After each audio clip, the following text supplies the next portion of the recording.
이라는 제목으로 말씀을 나누고자 합니다. 하나님은요, 우리 전체 인생을 이미 축복하시기로 작정을 하셨어요. 우리가 이거를 잘 믿으셔야 됩니다. 이번 주 주일 강단을 조금 정리하면은, 이제, 우리가 크게 세 가지 절기가 있잖아요. 하나님이 이 세 절기를 지키라 말씀하셨는데, 세 가지 절기가 우리의 신앙생활의 걸음과 똑같다. 이렇게 보시면 되죠. 그래서 6월절이라고 하는 거는 구원을 나타내는 거예요. 재앙을 지나가고 어린 양의 피를 발랐을 때에 그것이 6월절 사건인데 그 6월절을 통해서 우리가 구원을 받은 거잖아요. 그 다음에 이제 두 번째 내용이 이제 오순절 내용이란 말입니다. 그러니까 이 오순절 절기는 6월절로부터 이 50일째 되는 날에 곡식을 첫 보리를 거뒀다 해가지고 오순절이라 그래요. 6월절 날에 먹는 떡이 뭔지 아세요? 빵이. 그것이 바로 무교병이라는 빵을 먹어요. 그 6월절 마지막 주간 일주일 동안 먹는 빵이에요. 그래서 6월절을 다른 말로는 무교절이라고 해요. 무교절. 교자가 뭐냐면 원래는 발음으로 하면 무효절이라고 해야 돼. 반려되지 않은 빵을 먹는 날이라서 무효절을 해야 되는데 그게 또 발효라고도 읽기도 하고 발교라고도 읽기도 해요. 그래서 무교절이라고 읽어요. 그러니까 이게 무슨 말인가 잘 모를 때는 그렇게 기억을 하고 계시라고요. 무교절, 그 다음에 6월절 같은 말입니다. 일주일 잠깐인데 같은 말이에요. 그리고 끝나면은 오순절이라고 그러죠. 이 오순절은 그때 성령이 강림하셨잖아요. 그래서 성령 강림절이라고도 하고 또 그 구약시대 때 그걸 기준으로 해가지고 뭐 초실절, 맥추절, 칠칠절 다 같은 말로 써요. 그 의미는 뭐냐면은 추수감사 예배예요. 일종의 하나님께 은혜를 돌려드리는 날이죠. 그러고 나서 세 번째 절기가 수장절이란 말이에요. 이 수장절은 초막절, 장막절 이렇게도 불려요. 그런데 이거는 상징하는 게 열매를 창고에 이렇게 드리는 그런 날이에요. 그러니까 우리 자신들이 하나님 앞에 열매가 되고 내가 천국 곳간에 들어가는 주님 앞에 들어가는 그걸 상징하기도 하고 또 우리가 전도를 해가지고 천국에 이 전도 열매를 이렇게 하나님께 안내하는 그런 의미도 있어요. 그러니까 이제 추수감사주일의 축제는 어떤 의미를 갖고 있냐면은 전도자들의 축제다 이렇게 보시면 되죠. 내가 1년 동안 수확한 열매를 하나님께 드리는 날이란 말이에요. 그런 의미를 갖고 있어요. 그래서 이 세 절기는 뭘 나타내냐면 한마디로 하면 구원을 나타내고 두 번째는 성령을 나타내고 세 번째는 천국을 나타내는 거예요. 그러니까 구원 받은 우리가 천국 갈 때까지 중간이 뭐죠? 그게 성령 인도 받는 거예요. 그래서 이 전체를 가지고 뭐라고 하나님이 보냐면은 언약 성취의 언약의 길이다. 언약의 여정이다. 이렇게 보는 거예요. 우리 사는 게 그렇잖아요. 신앙생활 해가지고 예수님 믿고 나서 성령 인도를 받아서 죽어서 천국 가잖아요. 그러니까 성령의 인도를 받는다는 것은 영적인 존재인 우리가 성령의 인도를 받아서 성령의 역사를 누리고 영적 싸움을 해가면서 사는 이게 제일 중요한 거예요. 그래서 실제적으로 중요한 게 뭐냐면은 오순절 이 시간표가 제일 중요한 겁니다. 수장절은 마지막 때잖아요. 어떤 의미에서는. 그리고 6월절은 인생에 단 한 번 일어나는 사건이에요. 제일 날마다 부닥치는 사건이 오순절이에요. 이게. 그러면 뭘 해야 되는지 나오죠. 오순절 성령 역사 일어나려면 내가 이 세상에서 하나님의 전신갑주를 입고 힘을 얻어야 되는 거예요. 그래서 우리가 말씀 따라가야 되고 기도해야 되는 거잖아요. 그게 이유가 거기 있는 거예요. 이 언약의 여정에 있어서 제일 필요한 게 뭐냐? 일단 말씀의 흐름을 따라가라는 거죠. 그러면서 기도 생활을 하라는 거예요. 그럼 반드시 성취가 되게 돼 있어요. 우리가 그거를 잘 이해하셔야 돼요. 진짜로. 어리다 할지라도 상관없어요. 어른이다 할지라도 상관없어요. 내가 제일 인생에 있어서 중요한 것이 뭐냐? 오순절이에요. 그럼 뭐 수장절, 6월절 다 중요하지 않냐? 구원받는 게 중요하지. 물론 맞습니다. 다 똑같은데 지금 현재적인 입장에서 제일 중요한 게 오늘이란 말이에요. 오늘. 구원은 과거잖아요. 6월절도 과거 사건이에요. 일종의. 지난주 영접하신 분들이 이제 일주일밖에 안 됐지만 우리는 옛날에 영접됐단 말이에요. 그게 6월절 사건이니까 단 한 번 일어났던 과거의 사건이라고요. 근데 미래는 뭡니까? 수장절이란 말이에요. 그럼 현재는요? 오순절이에요. 현재가 중요한 거죠. 그래서 이때 우리가 해야 될 게 뭐냐면 말씀 언약 잡고 기도해야 되는 거예요. 그 홍지혜 있잖아요, 홍지혜. 그 지혜가 요번에 이제 세종대 입학을 했어요. 세종대 거기 초등학교에 경쟁률이 3대 1이었어요. 굉장히 어려웠다고 사실. 거기가 이제 사립인데 막 말 타는 거 승마도 가르치고 막 뭐도 이렇게 하고 굉장히 이렇게 에리트 교육을 막 시켜요. 돈도 많이 들어요. 근데 서로 막 들어가려고 그러는데 우리 교회에서 여러 명이 지원했는데 다 떨어지고 지혜만 됐어요. 근데 지혜가요, 이 아이가요, 기도를 한 거예요.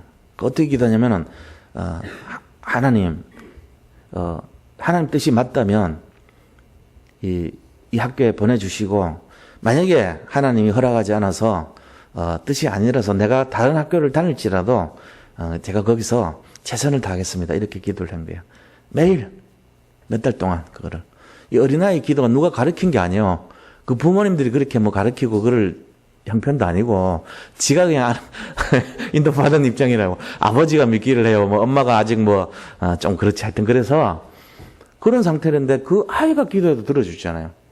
우리 교회 세중이도 시험쳤는데 떨어졌고, 그다음 또 누굽니까? 주중 집사님 딸 성경이가 했는데도 떨어졌어. 다 떨어졌어. 우리 교회 3명 중에 걔 혼자 3대1 받잖아요. 전체도 3대1. 우리 교회도 3대1. 다 거기 3대1로 얘가 탁 당첨된 거예요. 이유는 기도했다니까요. 그 오순절 역사가 일어난 거예요. 이거를 우리가 어리다고 그런 게 아니고 실제예요, 이게. 이게 실제적인 얘기라고. 이 아이의 마음속에 뭔가 잡고 있나? 각인된 게 뭐냐? 뭐가 뿌리를 내렸냐? 뭐가 체질이 됐냐? 이거에 따라서 그 인생이 달라집니다. 시작된 거란 말이에요, 이게. 그래서 6월절 수장절 중요하지만 오순절 성령인도 받는 게 너무 중요한 거예요. 말씀 잡고 기도하는 거. 그 뭐 어린아이한테 뭐 그렇게 그런 기도 누가 하라고 얘기한 건 아닌데 지가 그래도 성령인도 받은 거 아닙니까? 그 참 이렇게 제가 볼 땐 옛날에는 좀 약간 걱정도 되고 이랬는데 요새 보니까 많이 좋아졌구나, 변화됐구나 이런 걸 느껴요. 기도를 하면 그렇게 되는 거예요. 그러니까 우리가 어떤 일이라도 사소한 거라도 관계없이 진짜 말씀 잡고 기도하세요. 하나님을 의지하고. 그리고 교회 안에 있는 사람들을 위해서도 지가 뭐 이렇게 어린 애들 위해서도요. 그 아이가 아프다 그러면은 지혜가 그런데요. 내가 기도해야 되겠다고. 그래가지고 막 하루에 30분씩 기도하는 거예요. 매일. 하루에 40분 참 죄송합니다. 40분씩 기도한대 하루에. 그리고 이 아이가 보통 아이가 아니라니까요. 지 혼자 그렇게 누가 가르쳐 주는 것도 아닌데 기도를 쫙 하는 거예요. 그런 걸 보면서 어릴 때부터 이런 영적인 인도를 받게 되면은 삶이 좀 달라지겠구나. 그런 생각 들더라고요. 우리 렘넌트들 모습이에요. 우리가 진짜 도전해볼 만합니다.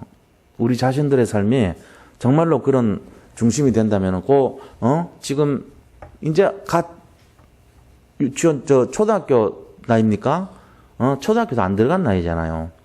그런 나이인데도 벌써 그렇게 하고 있는데 이 아이가 제대로 그 상태에서 계속 자라면 어떻게 되겠어요? 굉장한 일이 나겠죠. 그런 시기예요. 그래서 언약의 여정 가운데 제일 중요한 게 뭐냐? 오순절이다.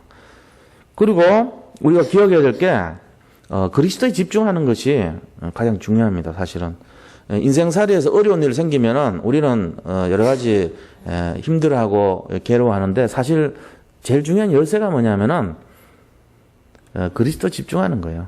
그래야지 내 속에 있는 각인된 거 제대로 복음으로 뿌리내리고 그 다음에 질병도 치유되고 영적 문제도 치유되고 다 그렇게 되는 거예요. 우리 안에 있는 모든 문제의 근본이 뿌리가 어디서 나오냐? 복음 그리스도면 다 해결되거든요. 거기에다가 계속 집중을 해야 돼요. 실제적으로. 우리가 진짜로 그런 마음을 가지고 하나님이 원하시는 전도자의 삶, 예를 들어 집중훈련 그 시스템 속에 들어간다면 지금 당장 증거가 안 나와도 상관없어요. 앞으로 우리 미래를 기대하셔도 돼요. 어거스틴의 어머니 모니카가 어거스틴 그 방탕한 생활을 했는데도 17살 때 막 거리의 여자와 동거를 해가지고 애를 낳고 이랬거든요. 근데 계속 집중 기도를 했어요. 그 암브로시우스라는 목사님이 걱정하지 말고 계속 기도하라 그랬거든요. 그걸 진짜로 기도하고 집중을 했단 말이에요. 나중에 어떻게 됐냐면은 그 아이가 죽었어요. 죽고 그 거리의 여자는 나중에 아프리카로 이제 가게 떠나 보냅니다. 거기 이제 떨어져 나가고 어거스틴은 교회에 들어오죠. 교회 들어와서 자기가 그리스도에 집중합니다.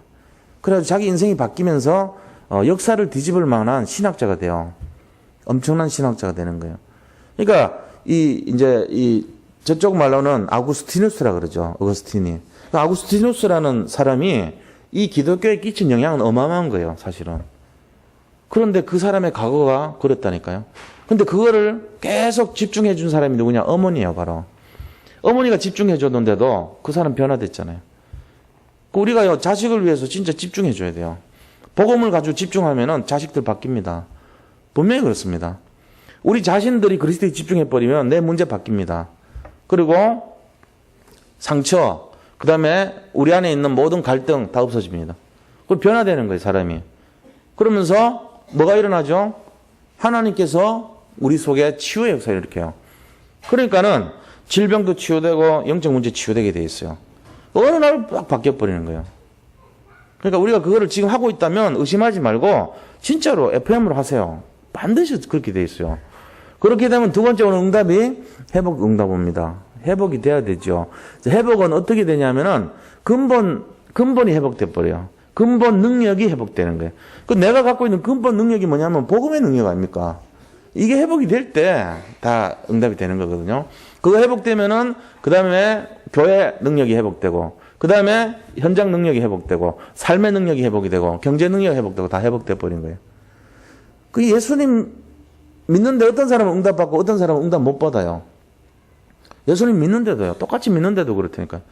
그 이유도 몰라요. 나는 왜 이렇게 제대로 하는데 응답이 없냐. 저 사람은 뭐 별로 하는 것 같지도 않은데 왜 응답이 있냐. 이유가 뭔지 아세요? 이유는 한 개밖에 없어요. 집중이 집중. 진짜 오직 집중 이거밖에 없어요. 내 마음과 생각 속에 24시간 그리스도로 집중돼 버리면 그 사람 응답받아요. 그런데 오랜 세월이 지나도 내가 집중하지 않고 믿으면 어떻게 되죠? 그리스도가 내 인생의 전부가 안 되는 거예요. 그건 대충 되겠죠. 그러니까는 응답이 없어요. 당연히 그렇죠. 상식적으로 한번 생각해 보세요.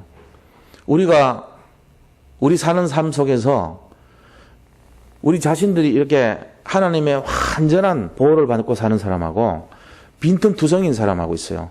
병균이 침입을 하는데 어떻게 침입했어요? 이 완벽에 이렇게 완전히 맨날 그리스도 집중해가지고 이 영적 싸움을 하고 정말로 우리 삶을 살피는 자에게는 병균 들어와도 죽게 돼 있죠. 근데 여기 대강 비어 있는 사람은요, 침투해서 들어오죠. 그럼 맨날 당하는 거예요, 똑같이. 영적으로 어려움 당하고 현실 속의 문제 그대로 당하는 거예요. 그러니까 응답이 없어 보이죠, 당연히.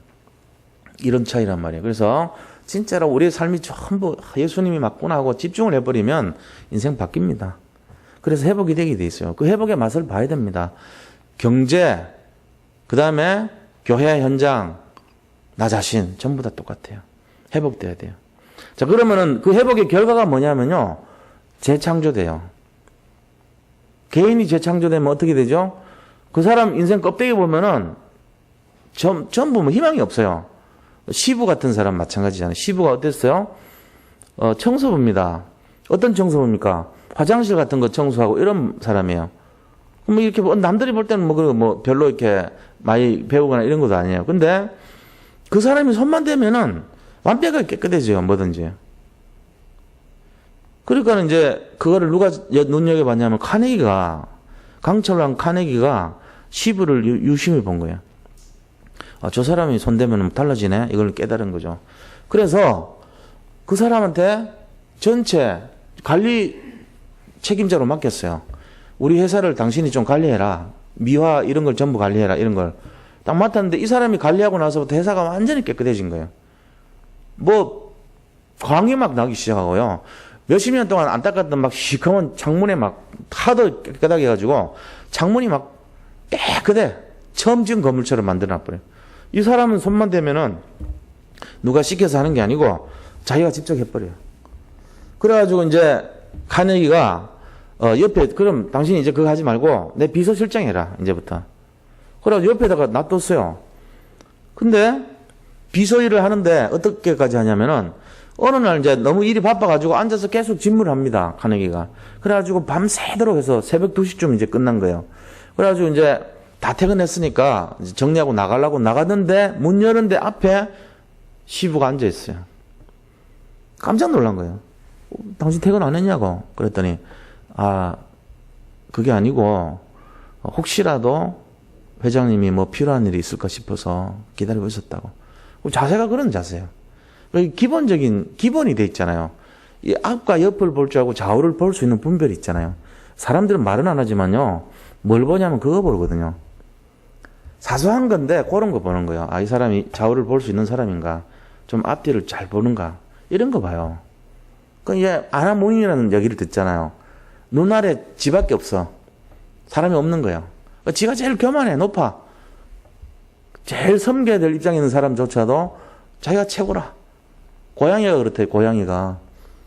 걔는, 그 집에 가면은 걔는 꼬리치면서 주인 밑에 굴복을 하고 복종을 하는데, 고양이는 지가 주인이래요. 그래가지고, 주인이 자기한테 먹을 거 마음에 안 드는 거 주면 절대로 안 먹고요. 나오라고 하면 안 나가요. 지가 주인이니까.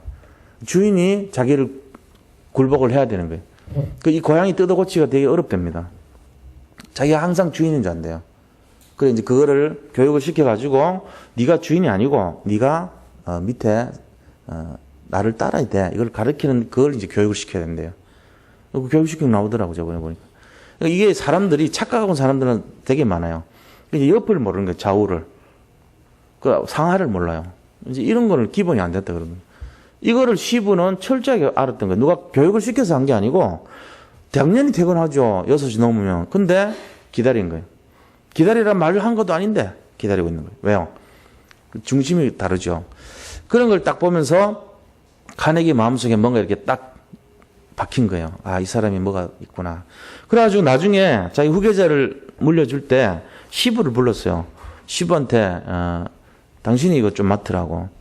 그랬더니 시부가 하는 말이 저는 못합니다. 저 능력이 안 됩니다. 그러니까 괜찮다고. 능력은 다 돼 있고 당신보다 더 잘할 사람 없다. 그러면서 혹시 능력이 부족하거든 전문가를 사서 회사에서 사서 쓰면 된다.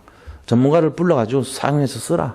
그러면 되니까 당신이 갖고 있는 그 자세와 중심이 경영을 하는 마인드로 최고다. 이렇게 해가지고 실제로 사장이 됐어요. 그래서 그 강철 회사의 최고 이제 책임자로 발탁이 됐죠. 우리가 이런 걸 보면은 인생에 대한 재창조의 능력이라는 게 그런 겁니다. 아무런 희망도 없고 기대도 안 되는 것 같은데 그 사람 한 사람이 가면은 그 현장이 변화되는 주역이 돼야 되는 거예요. 그 예수 믿는 사람 우리가 거기를 갔는데 말썽을 일으키는 주역이 되고 그 사람만 가면은 뭔가 막 이렇게 뭔가 이렇게 막 복잡해져 자꾸 인간관계가 막 갈등 구조로 가고 그 사람만 가면 뭔가가 깨지는 구조로 가고 그 사람만 가면 뭔가가 막 분위기 이상하게 되고 이러면 안 되잖아요. 트러블 메이커 된단 말이에요, 자꾸만. 그 사람 가서 안 싸운 적이 한 번도 없다. 이러면 큰일 나는 거예요. 그게 아니고 우리는 가면은 피스메이커 역할을 해줘야 돼요. 그게 우리 인생에 재창조의 역사가 일어나는 거예요, 그게 바로.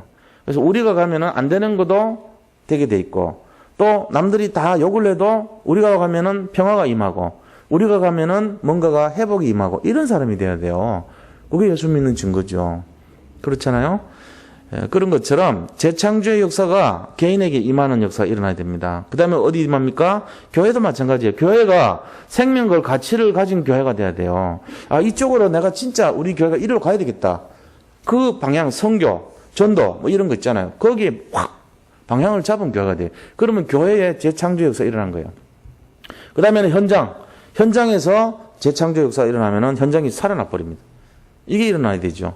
이 세 가지가 우리가 집중하고 회복하고 재창조 요렇게 하는 것이 이번 주 주일 강단 메시지입니다. 사실은 임마누엘의 축복이란 말이에요. 그게 바로 임마누엘 하면 우리가 바로 이런 축복 얻잖아요. 임마누엘 하면 우리가 그리스도 집중하면은 회복의 역사가 일어나고 재창조 역사가 일어나고 그게 임마누엘 축복이죠. 하나님 우리와 함께 할 때. 그런 내용들이 이제 나온 겁니다. 그래서 이게 이제 주일 강단이에요. 그러면 본론에 들어가서 오늘 이 이사야서 26장은 뭘 얘기하냐면은 똑같은 내용이에요, 지금. 이스라엘 민족이 저 남은 자들이 돌아올 때 회복시켜 주겠다는 거예요, 지금. 하나님께서 회복시켜 주겠다. 임마누엘 축복입니다, 이 결국은. 그래서 보장된 인생이라는 거예요. 첫 번째, 본론의 첫 번째로 보장된 인생입니다. 1절부터 3절 보세요. 어떤 보장이 되어 있냐면은 하나님께서 3절에 보니까 주께서 심지가 견고한 자를 평강하고 평강하도록 지키시리니 이는 그가 주를 신뢰함이니이다. 보장된 인생의 제일 첫 번째 이유는 하나님을 믿기 때문이에요.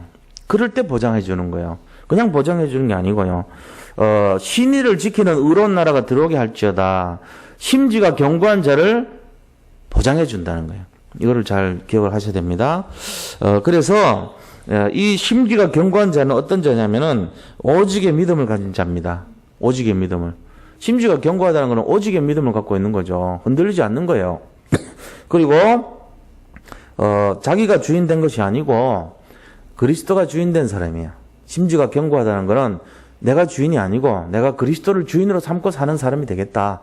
이게 정말로 오직의 믿음을 갖고 있는 사람이에요. 그렇게 하면서 하나님이 평강의 평강으로 인도하는 축복을 주신다 그랬지 않습니까? 얼마나 우리가 살아가는데 힘든 일 많습니까? 고민될 일도 많고요. 그런데 하나님이 주시는 평강은 세상이 주는 것 같지 않다 그랬죠. 요한복음 14장 27절 보니까 내가 너에게 평안을 주노니 내가 주는 평안은 세상이 주는 것과 같지 않다 이렇게 말했습니다. 그 평안이 평강이잖아요. 샬롬이고요. 우리가 이런 평강이라는 말은 뭔 말이냐면은 어원적으로 샬롬이란 뜻이에요. 샬롬은 뭔 말을 하냐면은 풍선이 고무 풍선이 이렇게 가득 공기가 가득 차 있는 상태를 샬롬이라고 합니다. 그러니까 충만한 풍선, 공기가 가득 채워져 있는 풍선. 이게 막 조금 채워서 부줄근한 그런 풍선이 아니고 공기 가득 해가지고 막 터지기 직전 같은 그런 풍성한 상태가 그게 바로 평강이에요. 평강이라는 건 딴 게 아니고 가득 차 있는 상태 이 말이에요. 풍성한 상태를 말해요. 우리 인생이 이 그리스도와 함께하면은 이런 풍성한 인생이 돼야 될 줄로 믿습니다. 그래서 이게 바로 보장된 인생이에요. 그러면 우리 인생에는 두 종류의 모습으로 살고 사는 신앙의 상태가 있습니다. 두 종류의 사람이 있어요. 어떤 사람이냐면은 갈대 신앙의 사람이에요. 갈대 신앙. 갈대 신앙 알죠? 흔들린단 말이에요. 뭐에 흔들리냐면은 이게 이 사건과 문제 속에서 계속 흔들려요. 갈대 신앙. 그런데 두 번째 신앙의 모습은 표대 신앙이라고 해요. 표대 신앙. 표대 신앙은 뭐죠? 사도 바울이 빌립보 3장에서 말한 내가 이제 하나님을 향해서 위에서 부르신 부름의 상을 향하여 내가 표대를 향하여 나간다 이랬잖아요. 그 표대는 목적지를 말하는 거예요. 내 시간표, 이정표, 목표를 향해서 내가 달려가노라 이랬거든요. 그 표대를 갖고 살아가는 신앙을 가진 사람은 심지가 견고할 수밖에 없어요. 왜냐하면 분명한 목적지를 갖고 있기 때문에 심지가 분명하단 말이에요. 자기가 목표점이 확실한 사람은요 인생 달라집니다. 그렇잖아요. 자기가 분명한 목표가 있다면은 자기가 거기에 대해서 항상 다른 사람하고는 좀 다르게 생각하죠. 목표가 분명한 사람은 뭘 할 수 있는지 아세요? 남들이 못 보는 거를 봅니다. 이상하게. 남들이 가지 않는 길을 갈 수 있습니다. 남들이 하지 않은 것을 할 수 있어요. 왜 그러냐면은 목표를 가기 위해서는 도전을 해야 되거든요. 도전을 하려면은 남들이 간 거, 남들이 본 거, 남들이 한 거 이거 해갖고는 안 돼요. 하지 않은 걸 해야지 거기에 뭔가 응답을 볼 수 있는 거죠. 뭔가를 이렇게 선구자라 그러죠. 파이어니어라 그러잖아요. 선구자의 역할을 하려면은 기존 사람들이 다 해봐가지고 거쳤던 거를 다시 하면 그거는 이 바보들의 행진이라 그래요. 그거는 이미 다 거치는 걸 또 하는 건 바보들의 행진이죠. 그게 아니고 새롭고 산 길을 가야 돼요. 우리는. 그래서 도전을 해야 되는 것이고 남들이 못 본 걸 봐야 되고 남들이 하지 않은 걸 해봐야 되고 남들이 가지 않은 걸 가는 거예요. 그 갈 때 뭐가 있냐면은 이 블루오션이라는 게 기다리고 있어요. 다른 사람들이 손댄 적이 없는 기존 사람들이 마르고 딸도록 울겨 먹은 게 뭐냐? 그게 레드오션이에요. 이미 다 더 이상 나올 게 없어. 희망이 없고 거기는 열매도 없고 비전도 없고 아무것도 없는 기대도 안 되는 그런 모습이 아니라 뭔가를 하나 하는데도 도전을 해보는 거 있죠. 시부 같은 경우는 뭘 했어요? 깨끗하게 한 거예요. 모든 거를 최선을 다해서 한 거예요. 남들이 하지 않은 청소를 자기는 해낸 거예요. 남들이 안 된다 그런 거를 해버린 거예요. 그러니까 눈에 띄잖아요. 남들이 못 본 거를 봤단 말이에요. 저 더럽구나. 그걸 본 거예요. 남들이 하지 않은 거를 열심으로 해버렸어요. 대강 해야 되는 거를, 대강 철저히 해야 되는 거를 아주 완전하게 철저히 해버린 거예요. 그러니까 눈에 띄죠. 사람 달라지는 거죠. 저 사람 뭔가 있구나. 이래 되는 거죠. 그러면서 남들이 가지 않은 길을 간 거예요. 이 어떻게 청소부 출신이 그 큰 그룹의 대표가 될 수 있습니까? 말이 안 되죠. 할 수 있는 거예요, 그게. 우리가 이런 원리를 알아야 됩니다. 이게 바로 하나님이 보장한 인생의 모습이에요, 이게 바로. 그때 역사가 일어나게 돼 있어요. 그죠? 그러면서, 하나님이, 영원히, 이 보장해주는 것을 약속하십니다. 4절에 보세요. 너희는 여호와를 영원히 신뢰하라. 주 여호와는 영원한 반석이시미로다. 우리가 영원한 하나님을 의지해서 갈 때 영원한 반석이시라 그런 거예요. 하나님을 우리가 의지하고 갈 때 그 하나님이 어떤 분이냐? 영원한 반석이시래요. 이걸 의지하면 견고한 그 반석에 딱 우리가 견고하게 세워지는 걸 보게 되죠. 보장된 인생이 맛보는 내용입니다. 결국은 하나님은 지속을 우리에게 원하십니다. 영원한 반석 그랬잖아요. 지속적으로 보장해 주는 거예요. 우리가 하나님을 영원한 반석이라는 건, 반석이란 말은 그냥 우리가 생각하는 수준이 아닙니다. 그 반석의 어원을 보면 베드로로 돼 있거든요. 페트로라고 돼 있어요. 페트로가 어디에서 나오냐면은 그냥 바위 이런 뜻이 아니고 헬몬산에 큰 바위 있죠. 울산 바위 보셨어요? 설악산 가면 울산 바위 있잖아요. 그 울산 바위가 그냥 조그만 바위가 아니에요. 산 전체가 바위라 그런 거예요. 헬몬산도 그냥 조그마한 산이 아니에요. 산 전체가 우리 울산 바위 같이 그렇게 된 산이에요. 전체가 바위로 된 바위산이에요. 이스라엘의 제일 꼭대기 눈 덮여 만년설이 덮인 그 산인데 산 전체를 가지고 뭐라냐? 베드로 그래요. 그걸 가지고. 왜? 반석이라고요. 여기서 말하는 반석은 바로 그 어마어마한 크게 견고한 조금도 부패되거나 흔들리거나 파괴되지 않은 영원한 바위, 이런 의미의 바위예요. 그게 우리의 우리 믿는 구석이라니까요. 그게 바로 베드로예요. 이 반석의 교회를 세우리네. 그거는 영원한다는 뜻이 있어요. 그 속에는. 우리가 믿는 그리스도는 어떤 분입니까? 반석입니다. 여기에는 뭐가 있습니까? 세상의 어떤 문제도 이 바위를 깨트릴 수 없다. 이게 전제 조건이 있는 거예요. 그 반석이 우리를 지켜준다는 거예요. 보장된, 우리 자신들이 보장된 이런 입장이라는 거예요. 그래서 하나님이 우리 인생을요, 보장하는 거예요. 지켜주시는 거예요. 뭘로요? 영원한 바위로. 여기에 하나님 우리를 함께 하신다는 겁니다. 이게 4절 내용이죠. 그러면서요, 이제 8절부터 10절까지는 뭘 나타내고 있냐면은 환난입니다. 8절에서 10절까지는 주께서 심판하시는 길에 우리가 기다렸고 쭉 하면서 밤에 또 내 영혼이 주를 사모하였은즉 내 중심이 주를 간절히 구하오리니 주께서 땅에 심판하시는 때에 세계 거민이 의를 배움이니이다. 악인은 은총을 입을지라도 의를 배우지 아니하며 정직한 자의 땅에서 불의를 행하고 여호와의 위엄을 돌아보지 않는다. 이렇게 말했죠. 그러니까 결국은 8절부터 10절까지 내용이 뭘 말하냐면은 하나님께서 우리 인생을 다스리시고 심판하시고 이런 내용이 되는 겁니다. 우리가 이 내용을 잘 보셔야 돼요. 그래서 이거는 환난과 역경이란 의미가 있어요.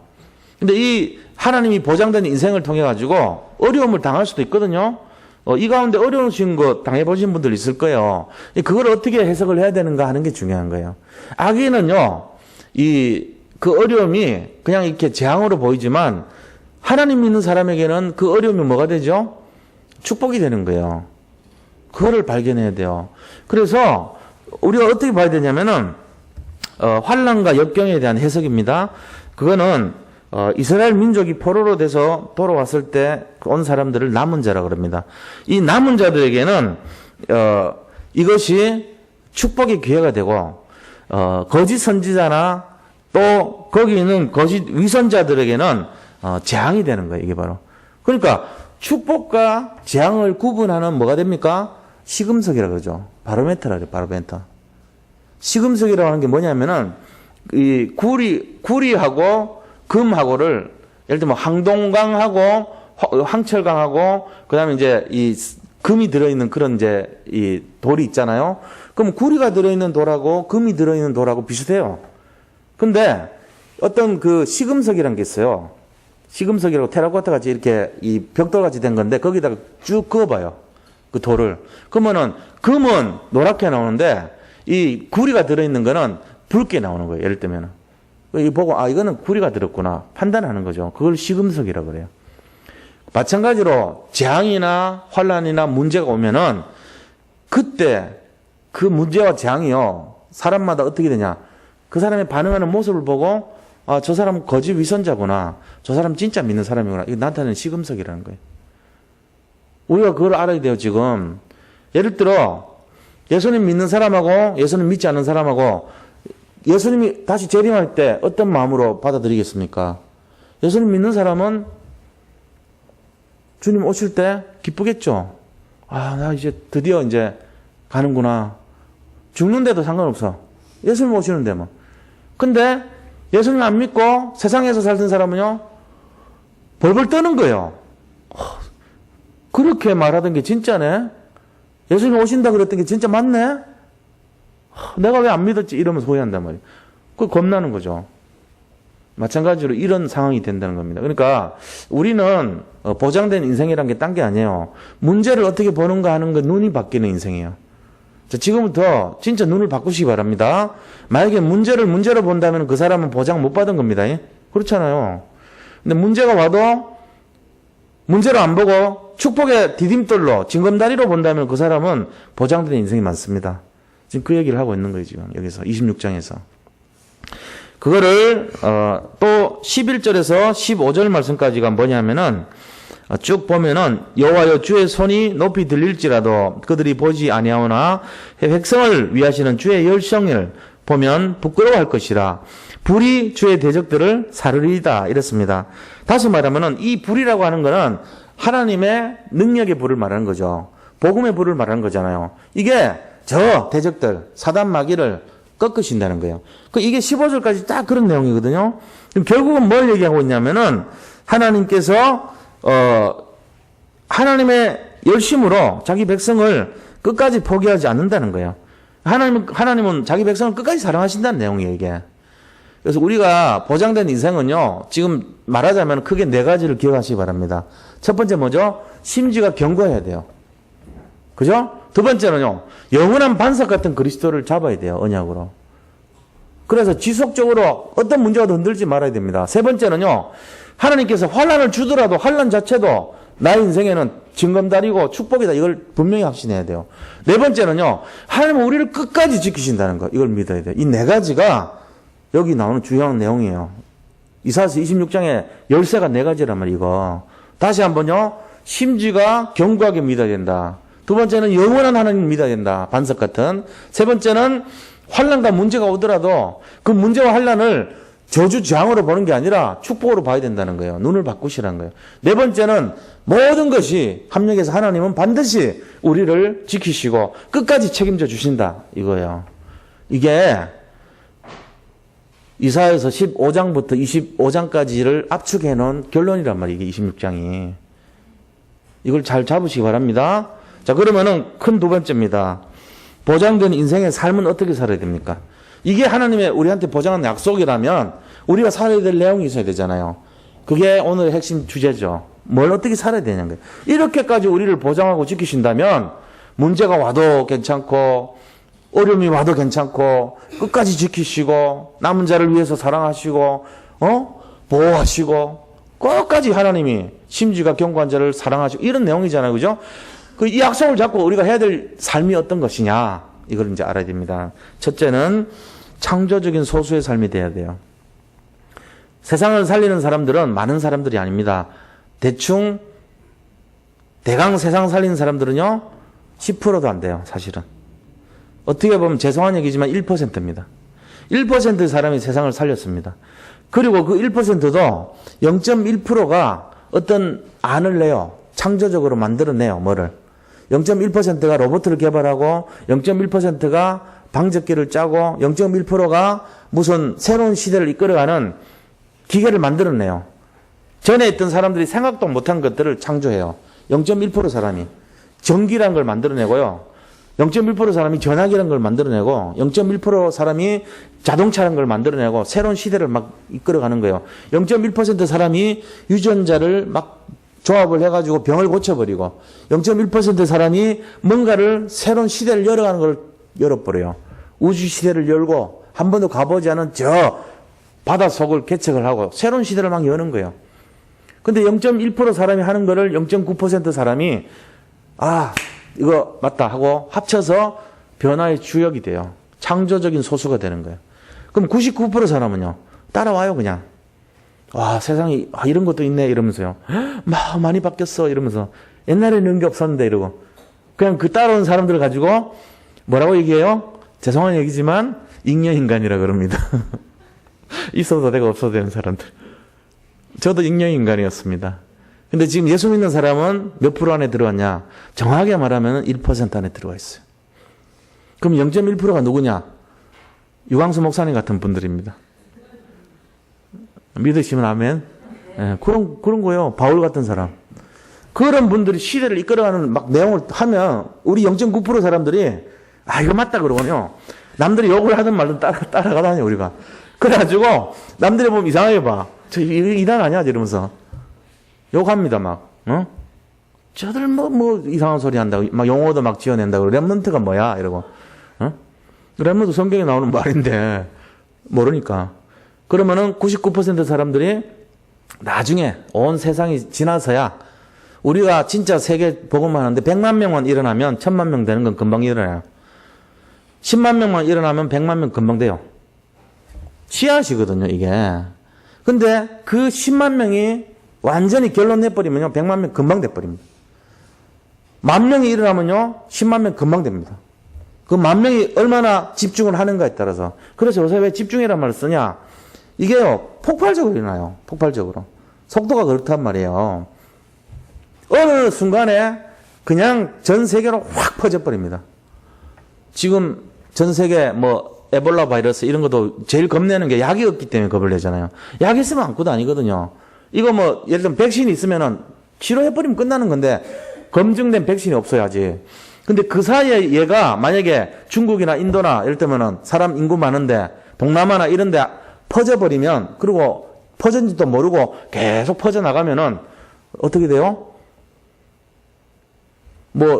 닭이나 오리 같으면 구덩이에 파가지고 집어넣어버리면 되죠. 몇만 마리 이렇게 사람 못 그럽니다. 사람 방법은 없어요. 왜 없냐? 통제를 할 수가 없어요, 이제는. 전 세계가 하나가 돼버렸어. FTA, 무역이 완전히 계속 전 세계, 우리 식탁에 지금 먹는 게 어느 나라에서 온 건지도 몰라요. 그게 어디 족본지 따져보고 먹습니까, 우리가? 고구마 줄기라고 해가지고 한국 거 아니에요, 이제는. 호박 말린 거 한국 거 아니에요. 양파링에 쓰는 양파링, 그 양파가 어디 건지 아세요? 제가 옛날에 농심하고 거래를 많이 해가지고 알아요. 완전히, 그것도 저 유럽의 오지, 듣도 보도 못한 나라에서 갖고 와요. 소련에서 갖고 온 것도 있고요. 우리나라에 쓰는 그 이상한 고기들 있잖아요. 이렇게, 우리가 흔히 먹는 고기들이 전부 아프리카 이런 데서 가져와요. 기니 이런 데서. 그리고 지금 기니가 지금 에볼라 막 극성하고 하니까 이게 못 오고 이런 게 많아요. 넙치 이런 거 이런 고기들이 우리가 흔히 아는 고기들이 우리나라 거 아니에요. 이제는 고등어 우리나라 거 아니에요. 이런 식 돼버린다니까요. 어느 날 보면은 전부 외국계 다 앉아있어. 이런 시대인데 그 속에 에볼라가 들어왔는지 어디에 뭐가 들어왔는지 어떻게 알겠어요. 먹을 거 속에 들어오고 사람을 통해 들어오고 다 들어오는데 나도 모르게 어느 날 걸려가지고 죽는 거예요, 그냥. 이러니까 이제 이거 빨리 막아야 되거든요. 똑같은 겁니다. 지금 전 세계가 진짜 재앙이 막 퍼져나가듯이 우리가 이걸 막으려면 복음이 확 퍼져나가야 되는 거예요. 복음 가진 우리 한 사람이 오직이 돼가지고 집중해서 회복시켜주고 재창조해서 안 일어나면 큰일 나는 거예요, 지금. 그래서 급하다니까요, 마지막 시대. 근데 하나님의 계획은요, 속도를 어마어마하게 빨리 퍼뜨리는데 우리가 빨리 1% 안에 들어와야 된단 말이에요, 지금. 근데 1% 안에 들어왔잖아요, 우리는. 그 지금 0.1%인 리더가 시대를 바꿔가고 있어요, 사실은. 이게 지금 종교개혁 정도가 아니고 시대 바꾸는 정도예요. 근데 거기에 우리가 붙어가지고 뭔가를 해보자고 생명을 걸고 달라붙었단 말이에요. 그래가지고 개인 재창조, 그 다음에 교회 재창조, 그 다음에 현장 재창조. 이게 뭐냐면은 시대 바꾸는 종교개혁을 100배 정도 하는 운동이에요, 사실은. 거기에 다 따라오신 거예요. 그래서 우리가 1% 됐단 말이에요. 그러면 저 99% 잉여인간들, 예를 들면은, 죄송한 얘기지만 그분들 살려야 됩니다, 우리가. 잉여인간이 아니고, 사실은 그분들도 똑같이 우리처럼 오직의 사람으로 될 수 있도록 퍼뜨려야 돼요, 이거를. 성령의 영향력을 끼쳐야 됩니다. 그게 우리가 잡은 언약입니다, 이게. 지금 그런 시간표예요. 그래서 이거를 우리가 잘 알아야 됩니다. 이거 알려면은 창조적 소수가 돼야 돼요. 크레파스나 물감 쓰더라도 쓰는 게 있고 안 쓰는 게 있잖아요. 쓰다 보면은. 그렇잖아요? 어떤 거 보면 제일 많이 쓰는 거 뭐 검은색, 흰색, 노란색 이런 거 많이 쓰죠. 파란색, 빨간색. 나머지 거 애매한 색깔들, 살색 이런 거 많이 안 써요. 뭐 살칠만 할 때 쓰지. 잘 안 써. 그다음 뭐 이상한 그런 색깔 잘 안 쓰잖아요. 그죠? 크레파스도 항상 남는 거 있어. 모자라는 거는 보면은 노란 거, 파란 거, 빨간 거, 흰 거, 검은 거. 요 5가지가 주로 많이 부러지고 없어져. 그래 또 사야 돼. 남는 거는 맨날 남고. 왜냐? 남는 게 뭐죠? 잉여. 잘 쓰는 거 0.1%. 그 원리가 다 똑같아요. 어디든지. 거기에 우리가 뽑혔다는 거 믿으시기 바랍니다.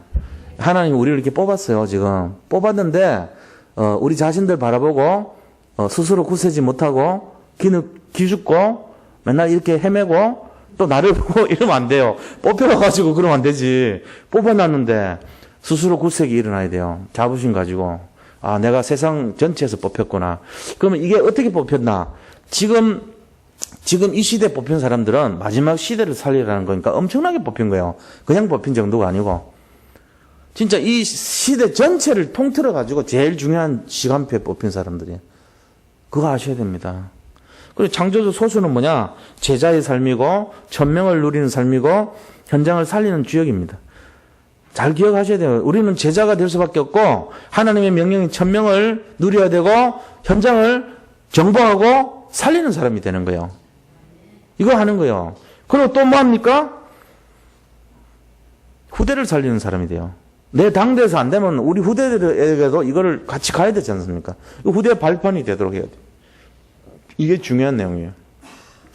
그리고 작은 두 번째로 보장된 인생의 삶은 뭐냐? 하나님이 쓰시는 일꾼입니다. 결국은 하나님 쓰시는 일꾼이란 말이야. 그 일꾼이란 건 딴 게 아니고 그리스도로 결론난 사람이에요. 각인돼 있고 뿌리가 내려져 있고 체질이 복음으로 된 사람. 이 사람이 이제 하나님의 완전히 1% 안에 들어와 있는 하나님 쓰시는 일꾼이란 말이에요. 이 사람은 뭘 합니까? 변화가 안 돼요. 변질이 안 돼요. 그러니까 일심전심 지속의 사람이 되는 거예요. 변질이 안 되니까. 늘 하나님의 명령인 천명을 잡고 내가 시대를 살려야 된다. 99%의 저 생각도 없고 그냥 따라오는 저 사람들, 아무 능력도 없고 생각도 없는 사람들, 그냥 하면 하는 대로 주면 주는 대로 먹는 사람들 살려야 돼요. 불쌍한 사람들이에요. 악령이 그 지역을 장악하면 악령을 따라다녀. 그 사람들은 성령이 그 지역을 지배하면 성령을 따라다녀. 그 인간이에요. 하는 대로 따라다녀. 내가 이 지역에다가 우리 교회가 확장이 되고 커가지고 한 3,000 정도가 됐어요. 제자들이. 그럼 이 지역은요, 우리 때문에요. 모르고 그냥 따라온 사람들이 다 살아나는 거예요, 그냥.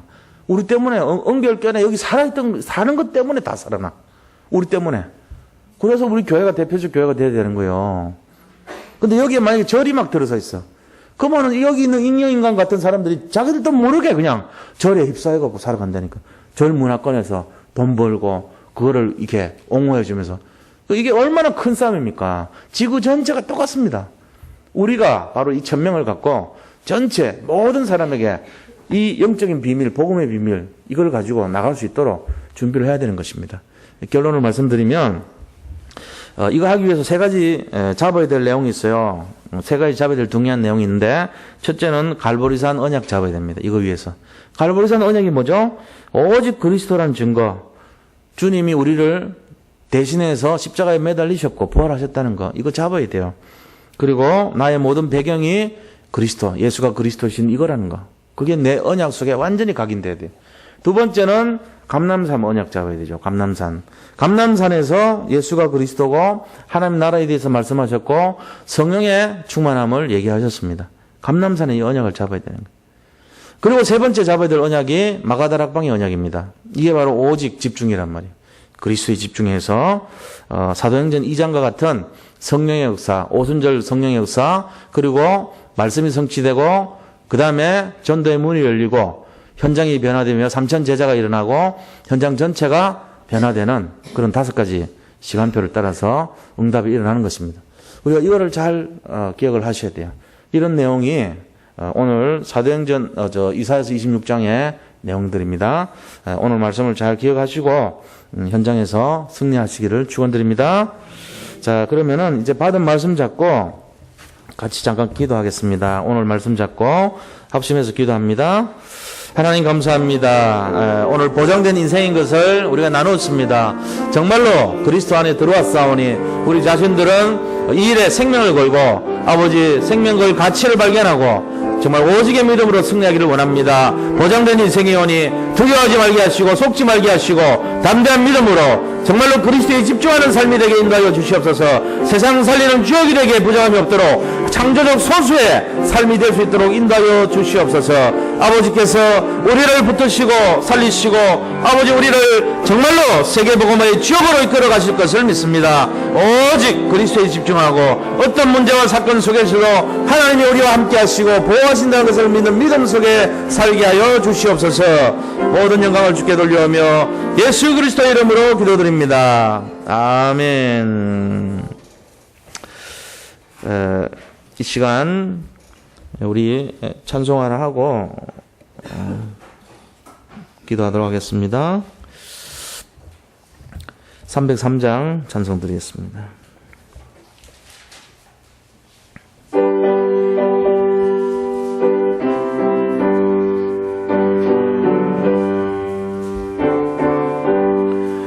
날 위하여 십자가에 중한 고통 받으사 대신 죽은 주 예수의 사랑하신 은혜요 보배로운 피를 흘려 영영 죽을 죄에서 구속함을 받은 우리 어찌 찬양할까.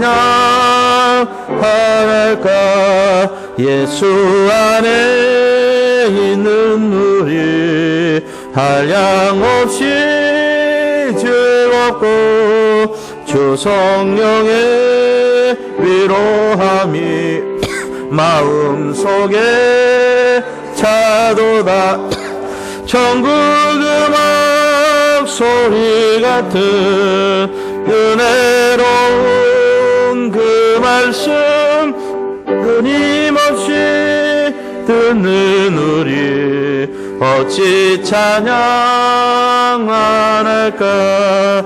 이 세상의 모진 풍파 쉬지 않고 불어도 주님 안에 보호받는 우리 마음 편하다.